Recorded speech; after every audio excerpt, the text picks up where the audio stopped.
The following presentation is not suitable for young children. Listener discretion is advised. A black Chevy Cobalt SUV pulled into the parking lot of the Curtis Caldwell Community Center in Garland, Texas. The parking lot was full, but the Chevy wasn't here to park. Its driver, Elton Simpson, 30, switched off the ignition and turned to his passenger and roommate, Nafir Sudi, 34. Here we are. Nafir nodded. It was the evening of May 4th, 2015. The two men stretched away the stiffness from their 16-hour drive, which had brought them from Phoenix to here. They'd only stopped for bathroom breaks and to pray to Mecca. Otherwise, they hadn't spoken much. They didn't need to. Today's plan had been in the works for months. They were long past the point of no return. Elton took out his smartphone and opened SureSpot, an encrypted application that ensured his communication wouldn't be monitored by the U.S. government. He pulled up a conversation with his contact, a man who called himself Abu Hussain al-Britani. "We've arrived." Al-Britani replied almost immediately. "Good. Follow the plan and do not waver, brothers. You will strike a blow against our enemies that will inspire all true believers. We won't let you down." Elton put his phone away. He'd hoped this would prove to be true. "The event is ending soon," Nafir said. Elton scanned the community center. There didn't seem to be any stepped-up security presence, just a few security guards. Easy. The center was being rented by Pamela Geller. Geller was a Long Island mother of 4. In the wake of 9/11, she became convinced that all Muslims were plotting to take over America. So, she co-founded the American Freedom Defense Initiative. The Southern Poverty Law Center quickly deemed it a hate group. Tonight, Geller was hosting an event inviting cartoonists to draw the most outrageous image of the Prophet Muhammad for a $10,000 cash prize. Why? To some Muslims, any depiction of the Prophet is inherently taboo. It was a provocation, and Elton and Nafir were here to put a stop to it. Elton pulled up his Twitter account, where he fired off one final tweet to his followers. "May Allah accept us as mujahideen. #TexasAttack. He knew that soon this hashtag would be a top trending topic. Finally, he turned to Nafir. "Let's go." The men grabbed their gear: backpacks, body armor, handguns, 2 AK-47 assault rifles. Then, Elton gunned the engine and tore across the parking lot. He skidded up to Curtis Caldwell Center's entrance, which was blocked off by cones. Immediately, 2 security guards approached. Elton and Nafir bolted out of the SUV and aimed their rifles. One of the guards ran for cover. Elton opened fire, hitting the guard in the calf. But the other security guard, an off-duty Garland traffic cop, did not retreat. He drew his pistol, advanced, and opened fire. A shocked Elton felt the bullets slam into him. One snuck between the padding of his body armor and entered his ribcage. He dropped his rifle and slumped to the ground. Then he watched the security guard shoot Nafir repeatedly. Nafir fell too. The last thing Elton saw was a SWAT van drive up. Heavily armed SWAT officers streamed out, aimed their weapons at Elton and Nafir, and opened fire. The last thing Elton thought was that they'd failed.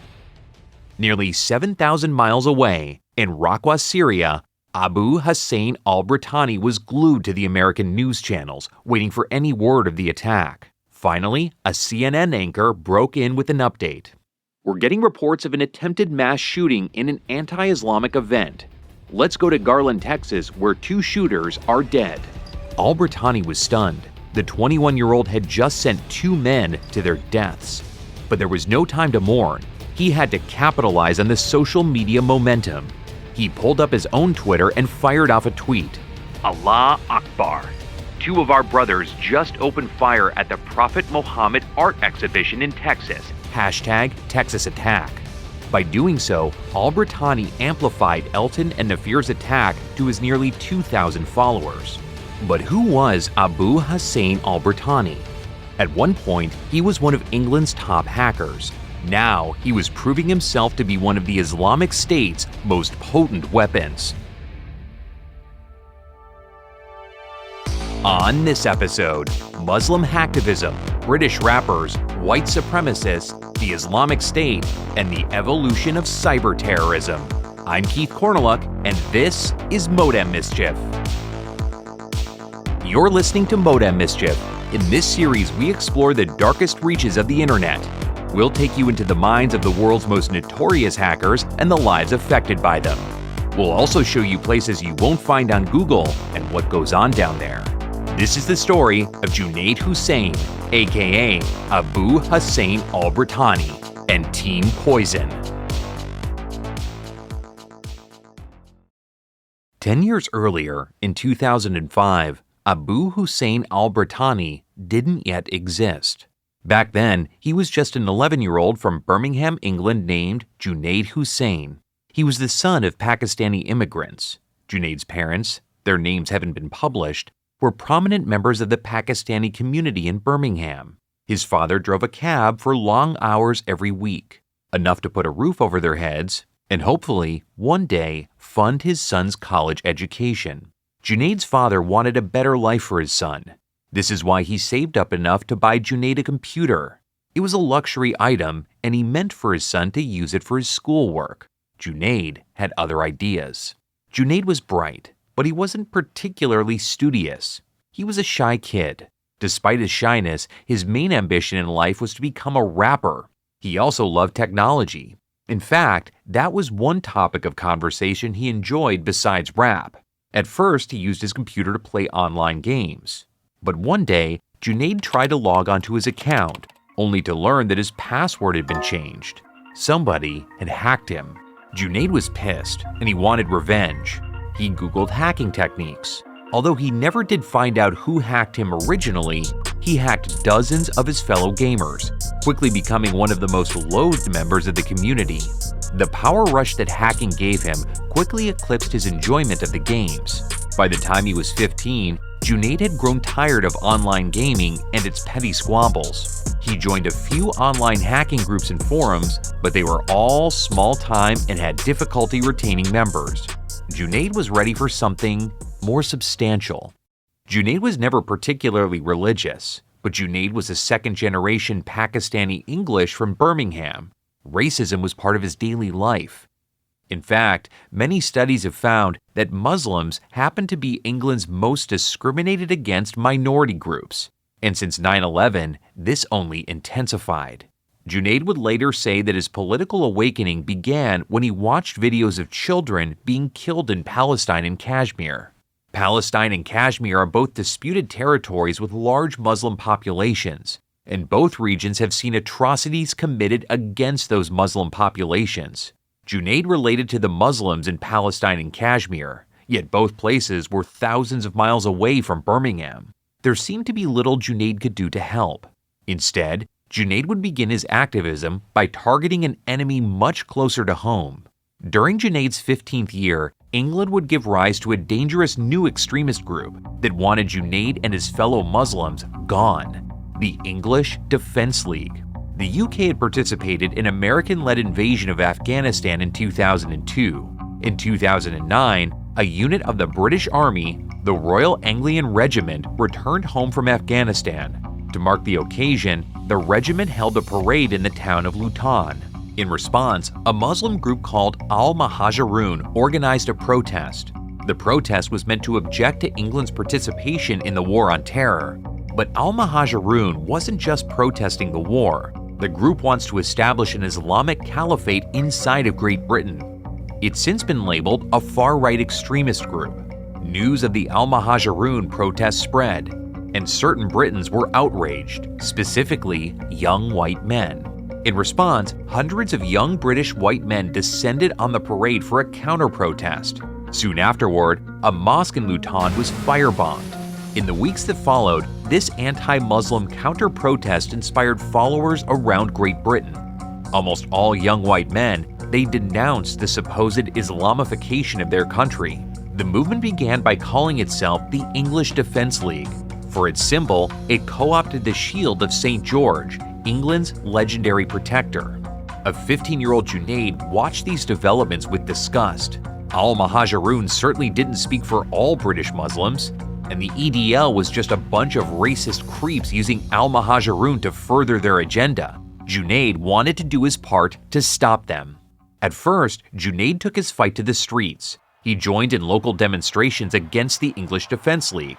Yet he wasn't satisfied with being just another voice in the crowd. Junaid wanted to make a difference. This is when his hacking experience came into play. True, Junaid hadn't yet distinguished himself as a leading British hacker, but he had crossed paths with several other British Muslim hackers.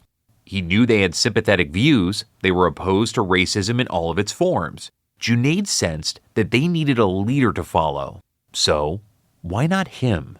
Junaid started a website called poison.org, then created his hacking alias, Trick. He invited several of his fellow British Muslim hacktivists to join him. They had names like Insane, MLT, Phantom, Corpse, Forsaken, Apocalypse, all spelled in leet speak. They called themselves Team Poison, and they were determined to combat the anti-Muslim racism that infected their country. It was a homegrown hacktivist group. They were just 8 members to start, but soon that would all change. Team Poison found common cause in another hacker called Z Company Hacking Crew. Z Company was based in Pakistan. It was sympathetic to the plight of Muslims from Kashmir and Palestine. Classified as a patriotic hacking group, it had been involved in a series of cyber attacks on websites in Pakistan's rival India. So, Team Poison and Z Company joined up. In December of 2010, members of both hacking crews began posting on Facebook pages belonging to organizations that were Zionist, right-wing, anti-Islamic, or all three. The posts had the same message. On the evening of the 31st December 2010, i.e. New Year's Eve, Team Poison and Z Company Hacking Crew will clean up Facebook. It was a threat. Sure enough, on New Year's Eve 2010, hundreds of Facebook pages for right-wing extremist groups like the English Defense League were erased from the internet. Junaid and his cohort continued their assault on the English Defense League. 2 months later, Junaid hijacked the EDL's main website and defaced it. "This website has been hacked by Trick and Team Poison," the website read. Below was a rambling message from Junaid. "I am an extremist. I try extremely hard to hack websites to raise awareness of issues. I'm a terrorist. I terrorize websites and servers, but the EDL are extremists too. They try extremely hard to kick Muslims out of the UK, and they are terrorists. They terrorize local Muslim communities and businesses. Myself and the EDL are both extremists and terrorists. But why do they want to kick me out? Because I follow a certain religion? I was born in the UK. My skin color may not be the same as yours, but my passport color is." Junaid further claimed that he had personal information on the English Defense League leadership, and he was willing to publish it. The details of how Junaid hacked into the English Defense League's social media pages have never been released, but the hack was a huge win for Team Poison, and Team Poison was just getting started. Junaid couldn't help what most teenage hackers do: brag about his exploits online. He started a Twitter account where he posed as Trick. His Twitter avatar was the face of a child with the Palestinian flag superimposed over it. His Twitter account became a public record of his hacking, but it was also a dare to law enforcement. Come and get me. Junaid was confident that he was untraceable. On Twitter, his Trick alter ego quickly attracted followers, and Junaid had a lot to brag about. In June 2011, Junaid once again tweeted as Trick, but this time he sent his followers a link to Pastebin.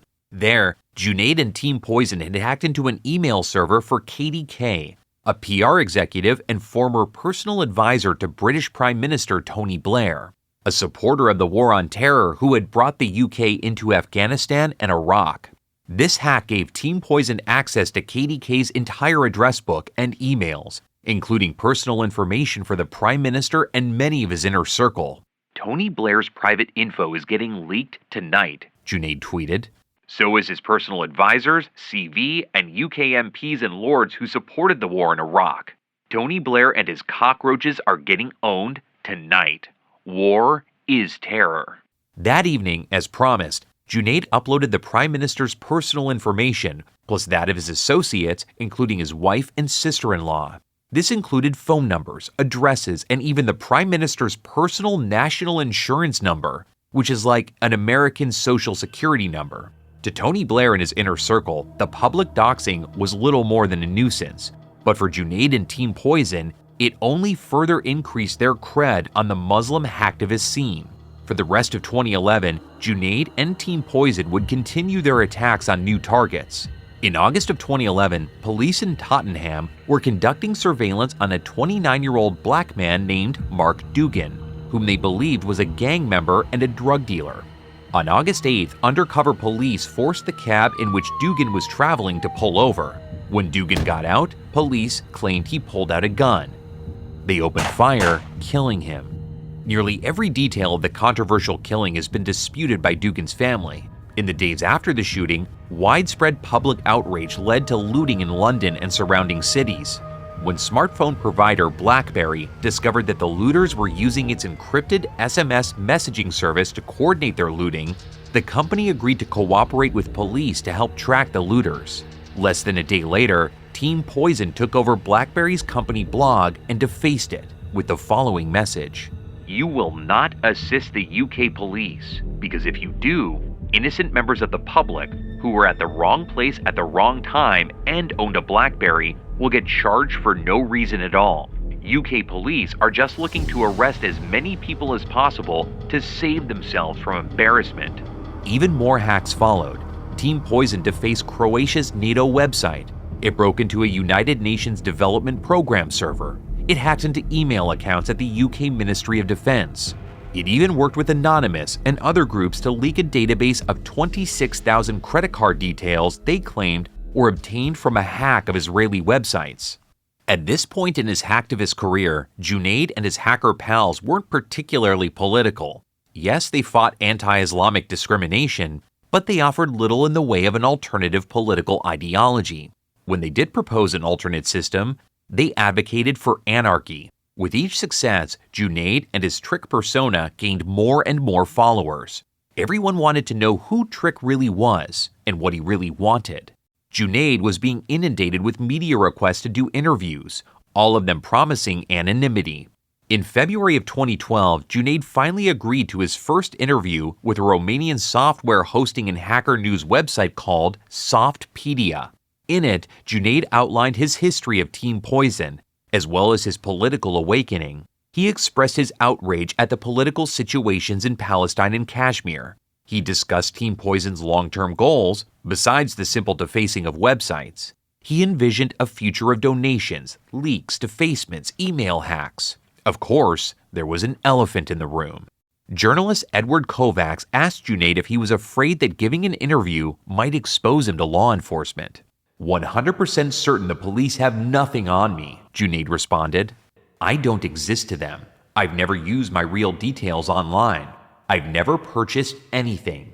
My real identity doesn't exist online. And no, I don't fear getting caught." Soon, Junaid would learn how wrong he was. In April of 2012, the UK agreed to extradite a radical Muslim cleric named Abu Hamza al-Masri and 5 of his associates to the United States. Among other things, al-Masri was accused of taking hostages in Yemen and helping plan the 1998 bombings of the U.S. embassies in Kenya and Tanzania that killed 224 people. Team Poison responded by targeting the UK's anti-terrorist hotline, which citizens could use to report terrorist threats. Team Poison phone bombed the hotline with hundreds of hoax calls. Each of them simply repeated the name Team Poison over and over and over. The phone bombing did indeed jam up the hotline. Days later, Junaid broke into the London police's phone system and recorded 2 police officers complaining about the hoax calls. Then he published the calls, adding insult to injury. UK law enforcement was pissed, and they wanted to take this punk down. It wasn't like Junaid made it difficult to them to find. True, he'd taken precautions to conceal his identity, but he'd also tweeted repeatedly about his exploits. By the time of the anti-terrorism hotline hack, UK police were already well acquainted with Junaid, or Trick as they knew him. Even though he had good reason to believe he was the subject of a police investigation, Junaid continued giving interviews as Trick, taking credit for the anti-terrorism hotline phone bombing as well as Team Poison's many other exploits. On April 12, 2012, Junaid was sitting at his computer in his bedroom at his parents' house when he heard approaching police sirens. Soon, several cars pulled up. They were from the London Police's e-crime unit. Junaid could guess why they were there. He yanked his computer cords out of the wall. Junaid's father entered and looked out the window. He saw cops get out of their car and approach the house. "Junaid, what's going on?" Junaid saw the shock and worry on his father's face. How could he explain it? There wasn't time. He looked at the computer. He had seconds to trash the hard drive and erase any evidence of his online life. And could he really trash the computer his father had bought him as a gift? "Junaid Hussain, we'd like to talk to you." Time was up. There was nowhere to hide. Junaid knew he was caught, but his fight was just getting started.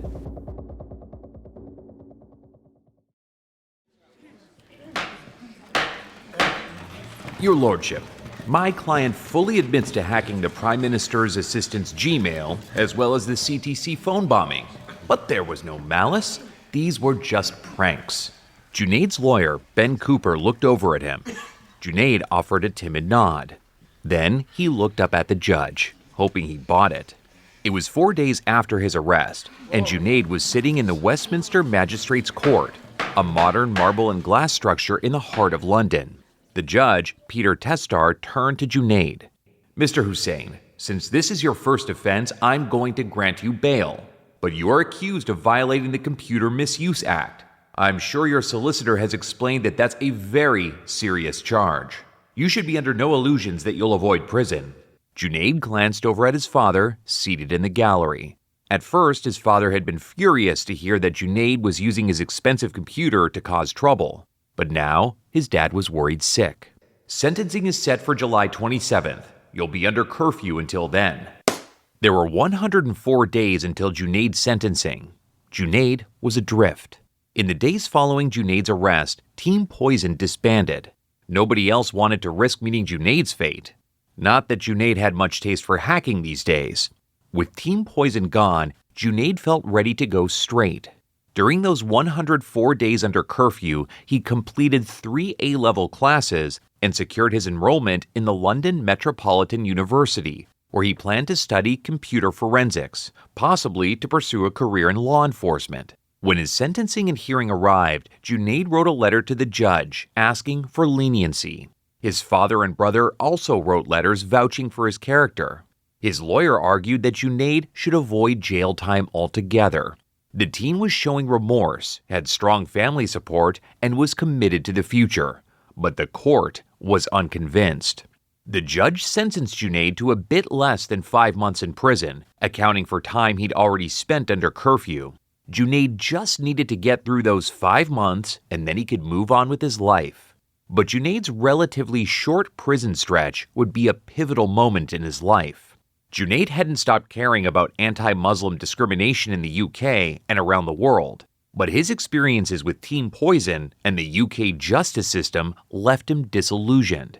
Hacktivism no longer seemed effective. Direct action seemed like the only approach that could get results. When Junaid went to prison, he sought protection from his fellow Muslim inmates. Many of those inmates held what would be considered extreme Islamic views. Junaid would later say his fellow Muslim prisoners showed him enlightenment, but his friends and fellow hackers would say that his prison experience radicalized him. In early 2013, Junaid completed his prison sentence and returned to his parents' house. At first, Junaid still wanted to go straight and leave hacking behind. He began his university coursework. He started a website called illsecure.com. This was a training website that allowed security experts and hackers to test their skills in a legal setting. But Junaid's prison experience had also inspired him to take more political stances. Now, instead of advocating for anarchy like he had in his younger days, Junaid was spouting Muslim political ideology, both in person and online. Gradually, Junaid lost contact with his old friends from the Team Poison days. He began making new friends online, ones with views more in line with his own. One was Abdel Majed Abdel Bari, 21. Born in London, he was the son of an Egyptian terrorist linked to Osama bin Laden. The younger Barry had grown up on a council estate and was a fledgling London rapper who went by the name Lyricist Jin and El Jinni.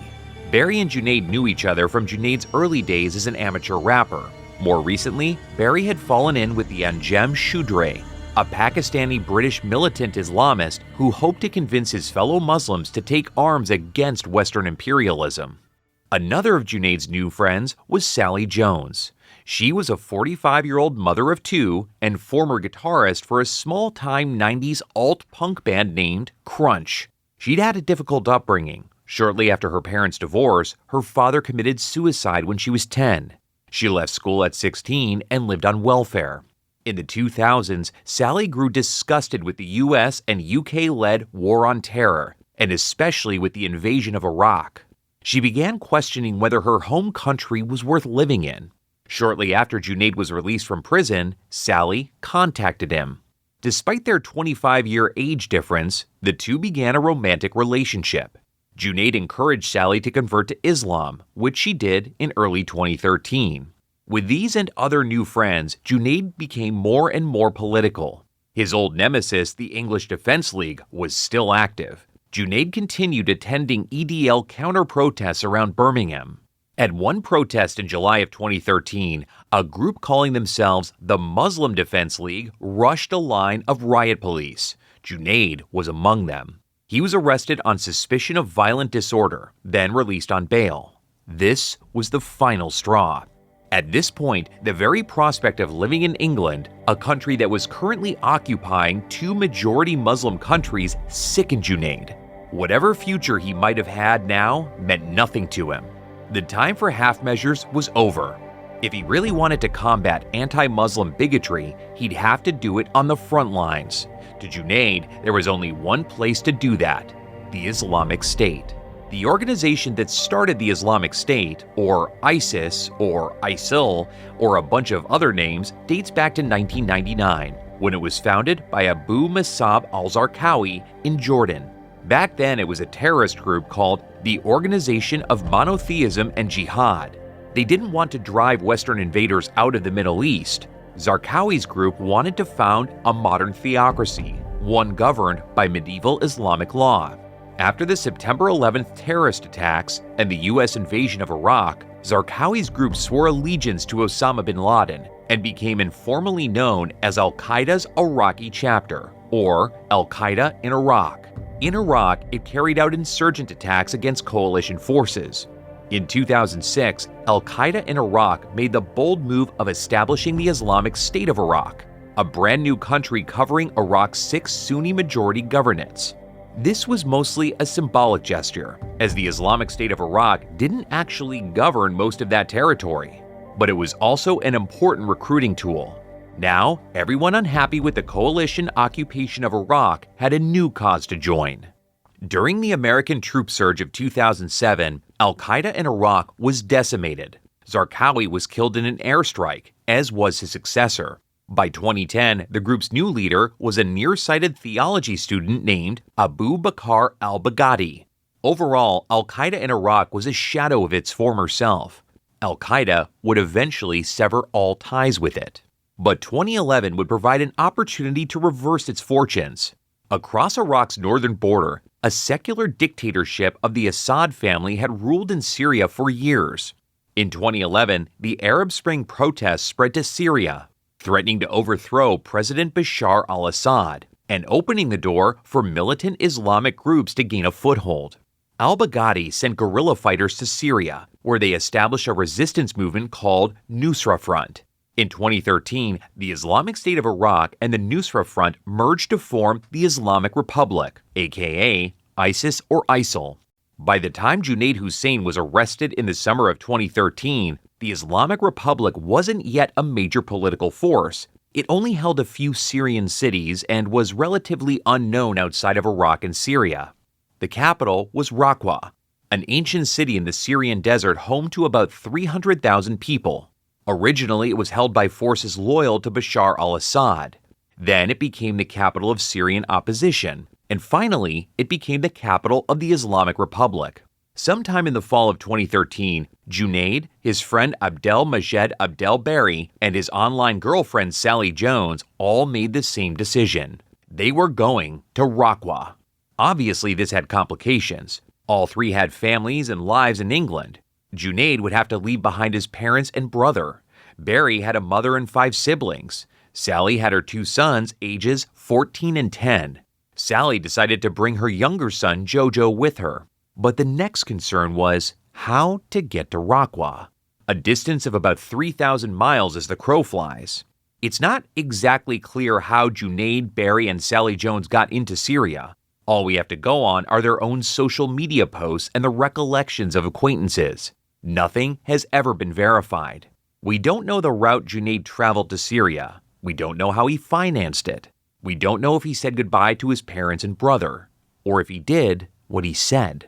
What we do know is that Junaid and Barry traveled together. Most likely, they took the route common to foreigners who joined the Islamic State in those days. They went from London to Amsterdam, Amsterdam to Turkey, and crossed Turkey's southern border into Syria. According to a friend, Junaid and Barry arrived in Syria 2 days after leaving England, where they linked up with Sally Jones and her son Jojo. According to Sally herself, this was the first time she and Junaid met in person. It was also the day that they got married. To mark the occasion, Junaid and Sally both took new names. Junaid became known as Abu Hussain al-Brittani, a nod to his British heritage. Sally became known as Hussein al-Brittani. In Arabic, these names were called kunyas. In French, they'd be called noms de guerre, or names of war. Junaid also changed his Twitter page to reflect his new identity. The profile photo of the child with the Palestinian flag superimposed on his face was gone. Now, Junaid himself appeared. Far from the shy, pudgy teenage hacker, now he was gone and had a buzz cut. He wore a bandana covering his face, and he pointed an AK-47 at the camera. But changing their names and getting across the Syrian border was just the first challenge. Getting to Islamic State territory would be even trickier. According to tweets made by Abdelmajed Abdelbari in February 2014, the 3 wannabe Islamic Republic recruits were soon captured by the Free Syrian Army, the militant group that was trying to overthrow the Assad regime. According to Barry, FSA detained the trio in a Syrian province and tortured them for 7 months. In August, 7 months later, Sally Jones tweeted that the FSA had finally released her, her husband, and her friend Barry, and the trio made its way to the Islamic State's capital in Raqqa. Junaid, Sally, and Barry's arrival in Syria happened at a pivotal moment in the history of the Islamic State. In the summer and fall of 2014, the Islamic State launched a massive military campaign to capture more territory in Syria and Iraq. It grabbed dozens of major Iraqi cities, including Tikrit and Mosul, Iraq's second largest city. By the time Junaid arrived, the Islamic Republic controlled a territory larger than the state of Indiana, and it ruled 8 million people. The conquest came with a violent and bloody crackdown on Westerners who had the misfortune of being stuck in this region. In August and September, the Islamic Republic shocked the world by publishing videos of its members beheading American journalists like James Foley and Stephen Soltoff, and British aid workers like David Haynes and Alan Henning. These killings were meant to shock and provoke, but they also had another purpose: to recruit. One of the beheaders became known as Jihadi John. He was later identified as a British citizen named Mohammed Emwazi. Like Junaid, he'd grown disillusioned with British society and moved to the Islamic Republic to fight for his cause. Shortly after they arrived in Raqqa, Junaid and Sally were settling into their new apartment when Emwazi summoned them to a meeting in an Islamic Republic command center, a former school that had been repurposed for war. It was the first time they would meet Emwazi. Junaid and Sally admired him and were eager to impress him. Here was someone who had actually spilled blood for the cause. At the meeting, Junaid, Sally, and Emwazi were joined by about a dozen other new recruits to the Islamic Republic. All of them were foreigners from places other than Iraq and Syria. Most were from England, like Junaid and Sally, although some were from Sri Lanka, Australia, and elsewhere. Emwazi cleared his throat and began the proceeding. "You should be proud of yourselves. You've all made a sacred commitment to the caliphate, much more than most of our brothers and sisters would do. But now it's time to serve. Emwazi outlined his plan. These 12 foreigners would make up the core of the Islamic State's international recruiting efforts. Emwazi went around the room and assigned tasks for everyone. In Sally's case, she'd be focusing on recruiting other British women via social media. Finally, Emwazi got to Junaid. Before Emwazi could assign his task, the 20-year-old interjected. As I'm sure you know, I have extensive experience as a computer hacker. I can use this skill to steal sensitive information and hurt our enemies. Emwazi smiled. I have bigger plans for you. Junaid looked over at Sally. What did that mean? Was Emwazi going to send him on actual terror missions? Sure, his Twitter profile picture might show him with an AK-47, but he'd never actually fired a gun. Emwazi saw Junaid's concern. Relax, we're not going to throw you to the wolves, but you're far too valuable to be just a hacker anymore. You will be in charge of the Caliphate's entire cyber warfare program. Junaid's stomach clenched. This wasn't what he signed up for, but there was no turning back. Now, Junaid would be waging war on the Islamic State's enemies, and he was certain to get blood on his hands. Sir, you better take a look at this. It was Monday, January 12, 2015, at CENTCOM's Communications, Integration, and Public Affairs Department, located at MacDill Air Force Base, on a peninsula that juts out into Tampa Bay. CENTCOM stands for Central Command. It's one of 11 combat units for the U.S. military controlled by the Department of Defense. In 2015, among other things, CENTCOM was responsible for overseeing U.S. combat operations in Iraq and Syria.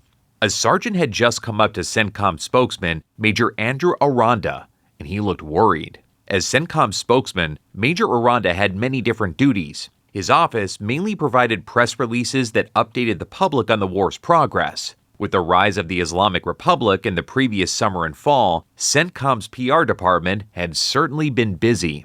The sergeant brought the major to a computer screen, where CENTCOM's Twitter account was displayed. The account's profile photo had been changed to a masked Islamic militant. There was a caption that read, "I love you, ISIS." Below that was a signature, Cyber Caliphate.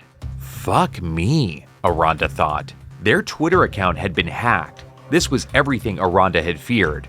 The hack itself was bad. Worse than that, it proved that the Islamic Republic had a newfound ability to wage cyber warfare. Add that to the list of headaches the war on the Islamic Republic was already causing him. Get on the phone with Twitter and have them give us back our account, then call the FBI. Twitter suspended CENTCOM's Twitter account less than an hour after the hack, but the damage was done. The Islamic Republic had scored a major public relations victory. For Junaid Hussain, aka Abu Hussein al-Britani, hacking CENTCOM's Twitter was a much-needed win early in his tenure as the Islamic State's top hacker. He'd started with what he already knew, hacking into social media accounts and defacing them, or at least one of his hackers did. It's unknown if Junaid actually carried out the CENTCOM hack, or if it was someone he recruited. After meeting with Mohammed Emwazi, Junaid found himself in a leadership role. True, he'd founded Team Poison and corralled its hacktivists, but now he was responsible for a lot more. This was why he started small, with a simple website defacement. It gave CENTCOM a black eye, and it announced Cyber Caliphate as a major new weapon in the Islamic State's arsenal. Junaid had come up with the name Cyber Caliphate himself. Again, we don't know if it was Junaid who carried out the CENTCOM hack, but we do know that he began to farm out the Cyber Caliphate's hacks to sympathetic hackers around the world. Thanks to social media, Junaid had no shortage of political recruits. Twitter, Facebook, and Instagram were full of people who reposted Islamic State propaganda, beheading videos, and more. One of these was named Ardit Farizi. He was a Muslim from Kosovo who was studying in Malaysia. Online, he went by the name The Directory. He maintained a website that hosted beheading videos and other pro-Islamic Republic content. Farizi was also an amateur hacker who admired Junaid Hussain, aka Abu Hussein al-Britani. He knew about Junaid's hacker past, and he wanted to impress the Islamic Republic's top computer expert. In June 2015, Farizi hacked into a database owned by a major U.S. retail company. Its name has never been disclosed. This gave him access to more than 100,000 customers and their data, including email addresses, credit card numbers, and other identifying information. Farizi scanned the customer data and identified about 1,300 of them as members of the U.S. military. He passed along that information to Junaid, who gleefully tweeted it to his few thousand followers. Farizi was later arrested by the FBI. But defacing websites and doxing members of the military was a small part of Junaid's projects for the Islamic Republic. In addition to overseeing hacking projects for the Islamic Republic, Junaid was also responsible for recruiting and planning real-world terrorist plots. Using his Abu Hussein al-Brittani persona, Junaid scoured the internet for potential Islamic Republic sympathizers. But this strategy had a flaw. Junaid often found recruits via their public social media posts, which were also available to the FBI. Almost all of Junaid's non-hacking operations would be infiltrated by the FBI. His first two known recruits were Elton Simpson and Nafir Sudi, who we met at the beginning of this episode. Simpson was born in Illinois, then moved to Phoenix, where he converted to Islam. In 2010, Simpson was convicted of lying to federal agents about his plans to move to Somalia and participate in a violent jihad there. So Simpson was already prone to recruitment. His roommate, Nafir Sudi, was born in Garland, Texas, and later moved to Phoenix. While he had been arrested for drug possession and driving while intoxicated, he'd never done anything violent. Junaid contacted Simpson sometime in early 2015. Both men were outraged by Pamela Geller's Draw Mohammed cartoon contest. It was easy for Junaid to convince Simpson that something needed to be done about it. Simpson and Sudi's attempted mass shooting at the Curtis Culwell Center was the first terrorist attack the Islamic Republic ever carried out on U.S. soil. The FBI was well aware of Simpson and Sudi's plan. The FBI had already been monitoring Simpson in the weeks leading up to it. An undercover agent posing as an Islamic radical had been in contact with Simpson the entire time, and even followed Simpson and Sudi to the community center the night of the attack, but did nothing to stop it. The failure of the Garland attack didn't discourage Junaid and the Islamic Republic. In the weeks that followed, Junaid encouraged several more of his online contacts to carry out their own lone wolf terrorist attacks. Up next was an Ohio student named Munir Abdulkader. Junaid encouraged Abdulkader to kidnap a member of the U.S. military and film himself beheading him, and even identified a veteran as a possible target. This plan was eventually scrapped. Instead, Junaid and Abdulkader planned for Abdulkader to shoot up a police station. Police arrested him before he could attack. After him came a trio of Massachusetts-based radicals named David Dowd Wright, Nicholas Alexander Rovaniski, and Usama Abdullah Rahim. In April 2015, Wright published a document on his Twitter calling for American Muslims to murder their fellow citizens, specifically police officers. When police confronted Rahim in a parking lot in Rosendale, Massachusetts, Rahim attacked them with a knife. Police shot and killed him, and later arrested the two others. Finally, there was a 20-year-old Justin Nogin Sullivan. Under Junaid's guidance, he purchased an AR-15 assault rifle and planned mass shootings at bars and nightclubs in North Carolina and Virginia. He hoped to kill as many as 1,000 people. He was arrested at his home in September of 2015 after telling undercover FBI agents about his plans. While the Islamic Republic took credit for all of these attempted terrorist attacks, they were PR victories at best. None of them were actually successful. In each case, the FBI was aware of the plans well before they happened and foiled them. But the FBI knew that arresting the terrorists themselves wouldn't stop these attacks. Something had to be done about the man planning them. CENTCOM agreed and happily obliged. Junaid was certainly aware of all the danger he was in. All of the tweeting and hacking had made the cyber caliphate and Junaid himself high-value targets for the U.S. military. On August 13, 2015, CENTCOM launched a drone attack on Raqqa intended for Junaid. Instead, the drone killed 3 civilians and injured 5. It wasn't immediately clear that the attack was intended for Junaid, but it was eye-opening. Now, just the simple act of going outside could be deadly. In response, Junaid and Sally never left their apartment without their son Jojo, effectively using the 12-year-old as a human shield. But one night, almost 2 weeks after the first drone attack, Junaid went out to an internet cafe accompanied only by his bodyguards. After his business at the cafe was finished, Junaid's driver stopped at a gas station to fuel up. As he did, an American drone overhead launched its missiles. This time, the strike was on target. Junaid Hussain, aka Abu Hussein al-Britani, the Islamic Republic's top hacker, was killed instantly.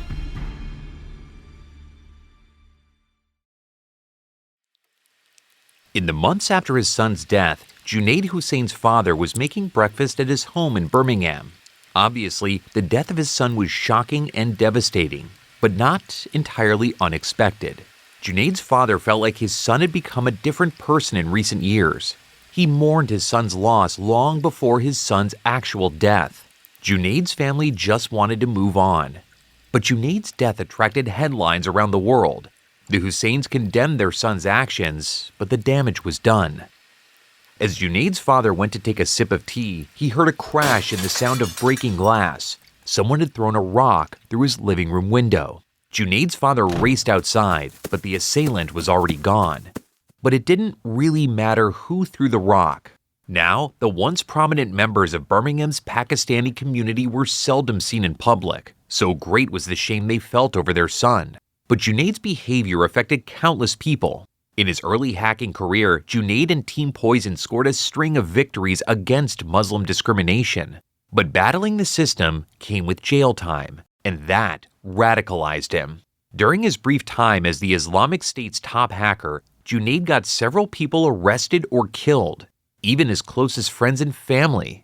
Abdelmajed Abdelbari had little to offer the Islamic Republic beyond his being a propaganda tool. At one point, he tweeted a photo of himself holding a severed head with the caption, "Chillin' with my homie," or what's left of him. It's unknown if he actually participated in any terrorist plots or executions. After Junaid's death, Barry decided he had enough of the Islamic Republic lifestyle. He wanted to return to his home in England, where his relative's home had been raided by police thanks to his activities. Barry disguised himself as a Syrian refugee fleeing the Islamic Republic's brutal occupation and crossed the border back into Turkey. When he attempted to return to England, he discovered that by joining the Islamic Republic, he'd been stripped of his UK citizenship. In 2020, UK police finally caught up to him in a small town in southern Spain, where he'd been hiding out with two former Islamic Republic members. Sally Jones and her adolescent son Jojo met an even worse fate. Sally, aka Hussein al-Britani, was one of the Islamic Republic's top recruiters of women to join the cause. The death of her much younger husband only further hardened her resolve. Using social media, she reached out to conflicted Muslim women living in the UK and convinced dozens of them to travel to the Islamic Republic and join the fight. She was also a prolific poster herself. "You Christians all need beheading with a nice blunt knife and stuck on the railings at Raqqa," read one of her tweets. "Come here, I'll do it for you." This made her another high-value target to coalition forces. In June 2017, she was killed by an American Predator drone near the Iraq-Syria border. Her adolescent son Jojo was with her at the time and died in the explosion as well. In the end, Junaid's skills as a computer hacker far surpassed his abilities as a terrorist. None of the actual terror plots Junaid concocted and organized could be considered successful. Yet, Junaid's impact on the Islamic State and its techniques was undeniable. He was one of the first terrorists who used the internet and social media as a recruiting tool. Today, the Islamic State and other terrorist organizations use these same techniques to fill their ranks. Junaid's terror plots might have not been successful, but his actions provided the template for the next generation of terrorists. They've moved online, and the internet has made it much easier to do business, even for terrorists. I'm Keith Corneluk, and you're listening to Modem Mischief. Thanks for listening to Modem Mischief. Don't forget to hit that subscribe or follow button in your favorite podcast app so you don't miss an episode. This show is an independent production and is wholly supported by you, our listeners. And the best way to support the show is to share it. And another way to support us is on Patreon or a paid subscription on Apple Podcasts. For as little as $5 a month, you'll receive an ad-free version of the show plus bonus episodes exclusive to subscribers. We also have a great collection of merch if comfy hoodies, t-shirts, and stickers is your thing. Click the link below in the show notes. Modem Mischief is brought to you by Mad Dragon Productions and is created, produced, and hosted by me, Keith Corneluck. This episode is written and researched by Jim Rowley. Edited, mixed, and mastered by Greg Bernhard, aka Poisoned is How You'll Feel If You Date Him. The theme song You Are Digital is composed by Computerbandit. Sources for this episode are available on our website at modemmischief.com. And don't forget to follow us on social media at Modem Mischief. Thanks for listening.